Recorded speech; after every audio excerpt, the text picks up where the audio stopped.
He said, son, I've made a life out of reading people's faces.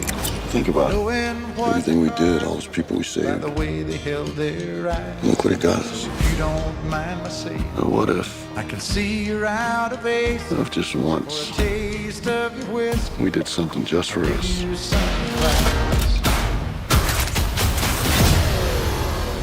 You ready to play? Hello, Dave. How are you today? I'm good, man. How are you? I'm really, really good. It's an absolute pleasure to talk to you today.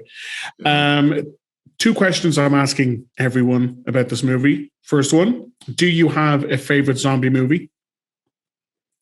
It'd be hard for me to pick a movie, but because like The Walking Dead always towers way over any other zombie film that I've seen. Yeah, I have a few that stand out in my head that I love, but I think my favorite would be a television show. It'd be The Walking Dead. I've just been a fan for years. I love it. I'm hooked on it. So it would be that, not a film, a television series.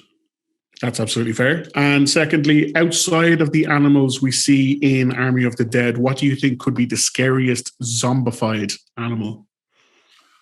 Oh man, scarier than a zombie tiger? I don't know, man. A zombie elephant would be petrifying. I'm going to go with that. I think a zombie elephant would be absolutely terrifying. Yeah. Did anybody else say elephant? You're the first one. You're my first one. So We'll see. You could be the trendsetter for the rest of the day. I have to congratulate you on the projects that you pick because they garner such a fantastic fan base.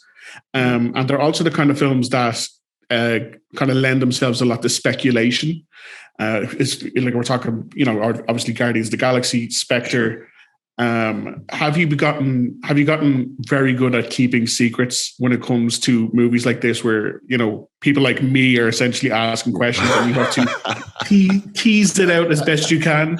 I've found that the best way about going about that is just really putting thought into it, because I don't want to spoil anything, and I'm a fan, so I understand that. Like as a fan, I don't want to give away spoilers. I don't want to know. A lot of times, even when I'm on projects, if I don't have to read the script, like if I'm a fan of that genre, like there was the Avengers, like that, and some of that stuff. Like I don't want to read the script. I want to go and watch it as a fan. So I always think along those lines, but I also think along the lines of being respectful to the studios that I'm working for and the filmmakers that I'm working for. But it's tough dancing around those types of questions because I'm excited and I'm also an honest person and I want to answer. And sometimes my answers are ridiculous just because I'm trying to dance around a spoiler. So it is tough, and I haven't mastered it. But I've not gotten any calls. So, which is like Tom Holland or like Mark Ruffalo, like those guys are terrible. So basically I don't want to be Tom Holland. That's fair. I don't want to get that grief thrown back at me. No, yeah, like when you see Kevin Feige ringing you, it's okay. I haven't done anything bad. Yeah, but what are they going to do? He's Spider-Man. Listen, he's a yappy type. It's fine. I'm calling from Ireland. I have to ask about Sheamus, who has ventured into the world of acting somewhat. He was in one of the Teenage Mutant Ninja Turtles. Do you reckon he could have like a bigger future in acting as someone who's one of the bigger success stories to do that? I do. Absolutely, I do. There's a few guys in wrestling that I think could transition over very easily. He's one of them. CM Punk obviously is another one. I think they're interesting individuals and they're complete performers. I think they just have something special about them. They have that it factor about them, something that you can't purchase.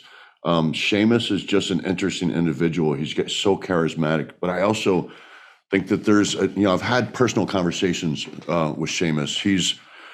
He's a deeper person, which makes me think that if he was given the challenge of delivering those deeper emotional performances, he's deep enough, he's thoughtful enough that where he could carry those out.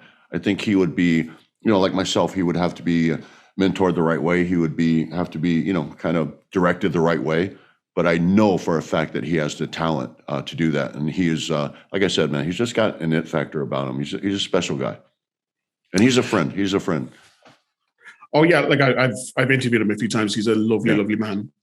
Dave, I could talk to you all day about this and every other film, and I'm sure I'll be back again to try to tease those answers out again on your next film. But thank you so much for taking the time to talk to me today. Pleasure, man.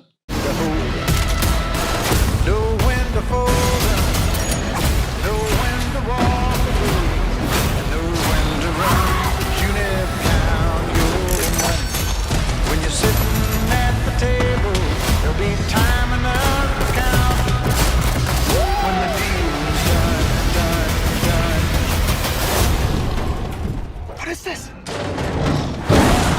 It's a goddamn zombie tiger. That's crossing the line.